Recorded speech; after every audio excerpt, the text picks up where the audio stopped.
Bones. You got them. Your grandparents got them. Horses, they got them. Moose, elk, deer, mules, they all got them too.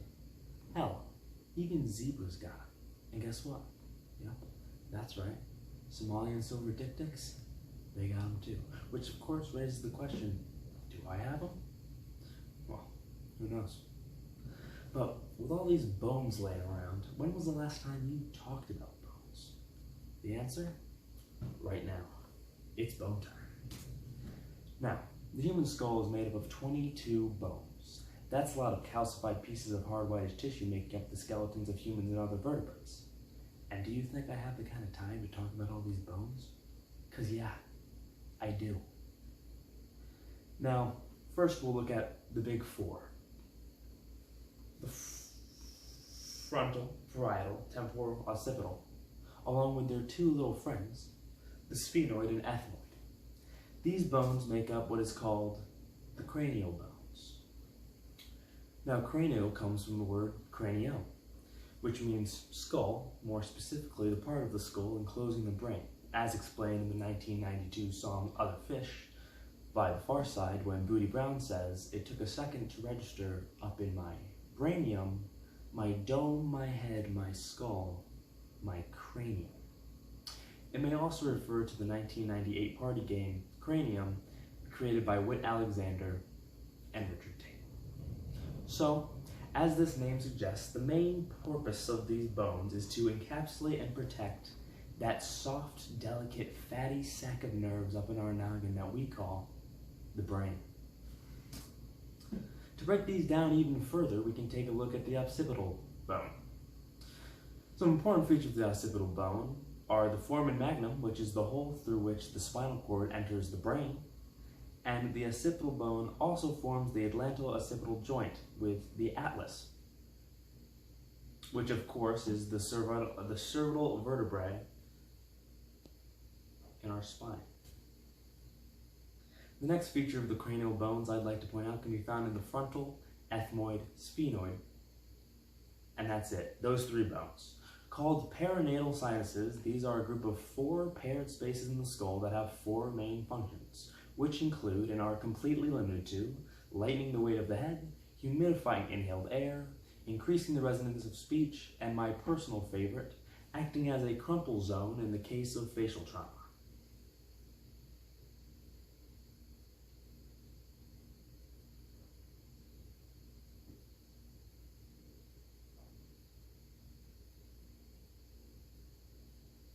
Wild. Moving on, we'll take a look at the 14 bones that support the muscles and organs of the face. Known as the facial bones, these are the nasal, mandible, maxilla, nasal, lacrimal, vomer, nasal, palatin, nasal, and nasal concha.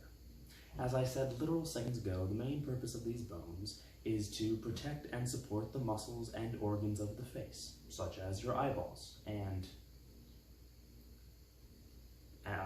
any other organs that might be in your face.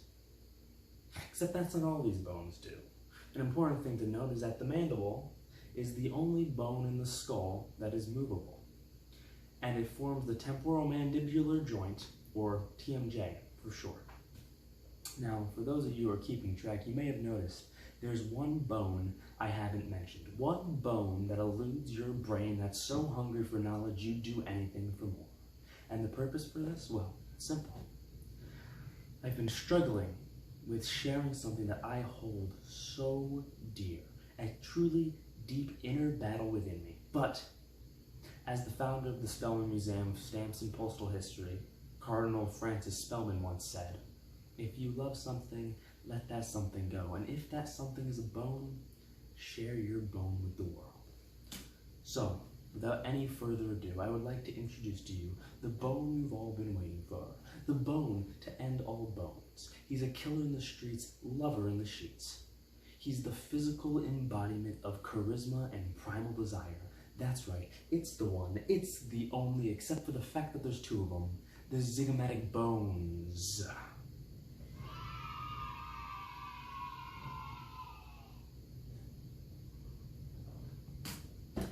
begin, the word zygomatic derives from the Greek word zygoma, meaning yolk. There is absolutely no explanation for why it's derived from that word, but it is. And just so you can keep up, it is occasionally referred to as the zygoma, but this may also refer to the zygomatic arch. So, more commonly, they're called malar bones, and even more commonly, they're just called cheekbones. Now, high cheekbones are considered a beauty trait in many cultures. Some people even undergo cheek augmentation, a form of cosmetic surgery that augments the cheek. And it's because of this that I would like to end our broadcast today by admiring and commemorating some of the finest all-natural zygomatic bones there has ever been. And to join us, I would like to invite our resident bone expert and fellow bone enthusiast, Edison Bones Are Us Roberts, to play a song he prepared just for this. And with that, ladies and gentlemen, please enjoy.